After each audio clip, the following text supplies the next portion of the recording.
हर इब्तदा से पहले हर इंतहा के बाद ज़ाते नबी बुलंद है, ज़ाते खुदा के बाद दुनिया में इख्तराम के काबिल है जितने लोग मैं सबको मानता हूँ मगर मुस्तफ़ा के बाद।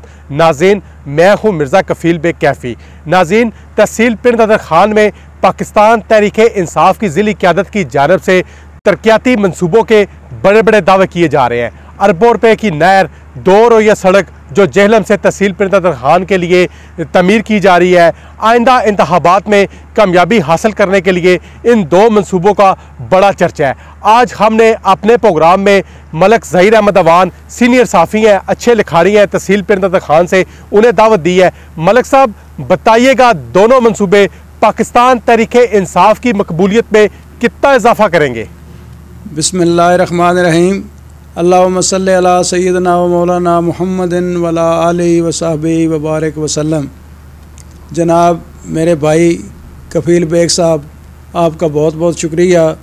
आपने तहसील पिंड नदर खान के तरक्याती मनसूबों के बारे गुफ्तगू करने के लिए और ये मालूमात हासिल करने के लिए मुझ जैसे नाचीज़ से रब्ता किया, आपका बहुत बहुत शुक्रिया। जनाब, आपका पहला सवाल ही बहुत ज़बरदस्त आपने सवाल किया है कि तहसील पिंड नदर खान में जलालपुर शरीफ कंदवाल नहर पर अरबों रुपए ख़र्च किए गए और ड्यूल कैरेज वे पर अरबों रुपए ख़र्च किए गए हैं। क्या इससे PTI की मकबूलियत में मज़ीद इजाफ़ा होगा? जनाब बेग साहब, मैं मकबूलियत में इजाफ़े या ना इजाफ़ा होने की बात तो नहीं करूँगा। अलबत्ता मैं आपको ये ज़रूर गुजारिश करूँगा और बताता जाऊँ कि जलालपुर शरीफ कंदवाल नहर से PTI हुकूमत का कोई ताल्लुक़, कोई वास्ता कहीं दूर से भी कोई वास्ता नहीं है और ना ही इसके साथ हमारे साबिक़ वफाकी वज़ीर चौधरी फवाद हुसैन का कोई ताल्लुक़ वास्ता है। क्योंकि सबसे पहले मैंने अपने रोज़नामा औसाफ अखबार में इसकी रिपोर्टिंग की थी, भाई इस नहर से PTI हुकूमत का कोई ताल्लुक़ नहीं, जिस पर काफ़ी लोगों ने इतराज़ात भी किए। लेकिन चंद दिन बाद मेरी इस बात की ख़ुद जनाब वफाकी वज़ीर चौधरी फवाद हुसैन साहब ने काशिफ अब्बासी के प्रोग्राम में ARY न्यूज़ पर मेरी बात की तायीद कर दी कि वाक़ई ही इस नहर से ना मेरा कोई ताल्लुक़ है और ना ही मेरी जमात का इस नहर के साथ ताल्लुक़ है। पहली बात तो ये हो गई। इसके बाद ये नहर, चूँकि ये मुतालबा ही तहसील पिंड नदर खान का जो मगरबी हिस्सा है इलाका थल, ये इस इलाके का मुतालबा था बरसों बरस से कि नहर दो या ज़हर दो। लेकिन इन लोगों को इस नए पाकिस्तान में भी ज़हर दी गई है, नहर नहीं दी गई। हमारे इस इलाका में यूनियन कौंसल कंदवाल, यूनियन कौंसल लिल्ला शरीफ, यूनियन कौंसल टोबा और यूनियन कौंसल गोलपुर का आधा हिस्सा बिल्कुल इस नहर की से बिल्कुल महरूम रखा गया है। इस नहर का कोई फ़ायदा इस इलाके को नहीं पहुंच रहा और ख़ासकर गरीबवाल गांव, समन, सऊवाल, कसलियाँ, सोडी गुजर, इससे ऊपर वाला जो इलाका है दौलतपुर, ये जो इलाके हैं कोहिस्तान नमक के करीब, उनको भी इस नहर का कोई फ़ायदा नहीं पहुंच रहा। अगर आप मुझसे पूछें तो मैं आपको इसके असल हक़ाइक़ ये बताऊं कि इस नहर का तहसील पिंड नदर खान के अवाम को फ़ायदा कम है और नुकसान ज़्यादा है। मलक साहब, इसकी क्या वजह है? नहर का फ़ायदा तहसील पिंड नदर खान को क्यों नहीं है और कितना रकबा है जो नहर की ज़द में आ रहा है? उसकी वजह भी मैं आपको बताता चलूँ।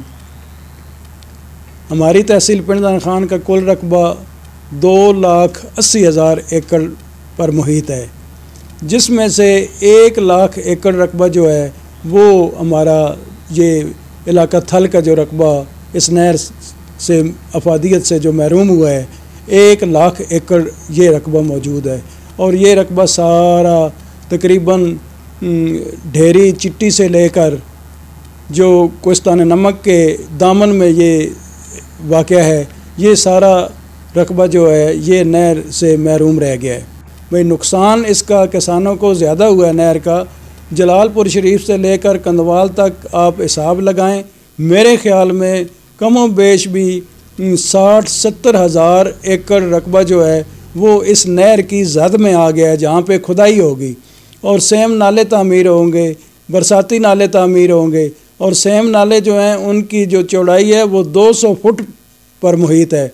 अगर दौलतपुर से 200 फुट का बरसाती नाला या सेम नाला निकाला गया तो वो नाला साफ ज़ाहिर है पिननवाल से गुजरेगा या अब्दुल्लापुर से गुजरेगा या चक शादी से गुजरेगा, जिस जगह से भी गुजरेगा वो ज़री ज़मीनों को बर्बाद करता जाएगा, उसने ज़री ज़मीनों को बर्बाद कर देना है।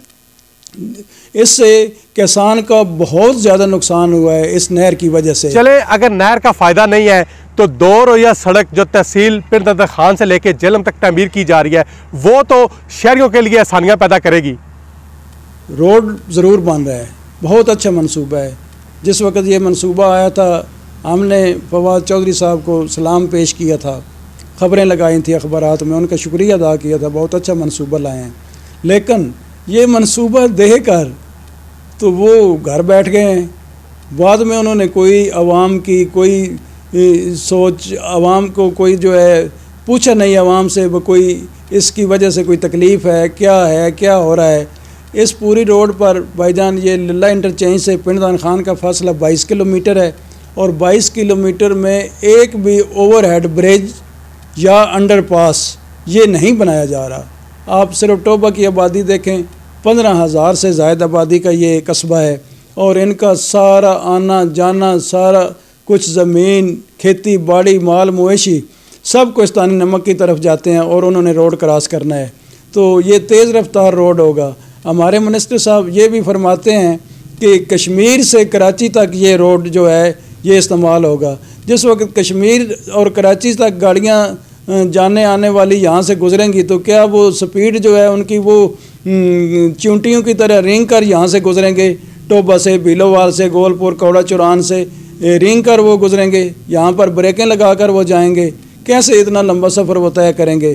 जिस वक्त हमारे इधर टोबा की मैं आपको बात बताऊं, टोबा में 2 गर्ल्स हाई स्कूल हैं जिनकी तादाद 500 से ज़ायद है। उसके अलावा 2 प्राइवेट स्कूल हैं, लारा होम स्कूल सिस्टम है और अलाइड स्कूल सिस्टम, तो उनकी भी तादाद तकरीबन 500 के लगभग है। तो 1500 बच्चे जिस वक्त सुबह सवेरे इस रोड को क्रॉस करना चाहेंगे तो क्या वो रोड क्रॉस कर सकेंगे बआसानी? क्या रोड ब्लॉक नहीं होगा? फिर छुट्टी होगी, ये रिसेस का टाइम होता है तो कितनी प्रॉब्लम होगी ये लोगों को। और मवेशी भी यहाँ से ही गुजरने हैं, सारे पूरे कस्बे के मवेशी यहाँ से गुजरने हैं। इसी तरह भीलोवाल का मसला है, इसी तरह सरोबा का है और गोलपुर कौड़ा चुरान का जो है उनकी ज़्यादातर खेती बाड़ी जो है वो जनूब की तरफ है, दरिया जेलम की तरफ है, उन लोगों ने उधर जाना है, कोई बाईपास नहीं है। और रोड का काम इतना सुस्त रवि का शिकार हो चुका है कि अवाम अब 1 साल में ही जो है वो तंग आ चुके हैं, भाई ये कब रोड मुकम्मल होगा। एक तो इस रोड को की हाइट जो है वो बहुत ज़्यादा रखी गई है जिसकी वजह से पूरी मार्केटें जो है वो तबाह हो गई हैं, पूरे गांव के गांव जो है वो पानी के नीचे डूब गए हैं, सारा पानी जो है गांव में चला जाएगा, कोई निकासी का निज़ाम नहीं है। मलिक ज़हीर रहमान साहब, आपके मुताबिक दोनों मंसूबे कब तक मुकम्मल हो जाएंगे? इस वक्त फ़ेज़ 1 पर तो काम जारी है, जलालपुर से आगे मगरब की जानब काम हो रहा है, लेकिन इसका फ़ेज़ 2 जो है वो मुकम्मल तौर पर बंद है। और इसी तरह ड्यूल कैरेज वे जो है ये लल्ला इंटरचेंज से गोलपुर तक तो काम काफ़ी तकरीबन तेज़ी से ही जारी है, लेकिन मुकम्मल होने वाली अभी तक कोई बात नज़र नहीं आ रही। और गोलपुर से पिंड दान खान तक बिल्कुल बराए नाम काम है, इसका कोई पता नहीं ये रोड कब तामीर होगा। 1 साल तकरीबन इसको होने वाला है, लेकिन अभी इसके तामीर होने के कोई चांस हमें दिखाई नहीं दे रहे। मलिक साहब, आपका बहुत शुक्रिया। आप एक अच्छे लिखाड़ी हैं और तहसील पिंड ददर खान के मकीनों की अच्छी नुमाइंदगी करते हैं सहाफ़त के ज़रिए। आइंदा किसी नए टॉपिक के साथ हाज़िर होंगे। अल्लाह हाफ़िज़।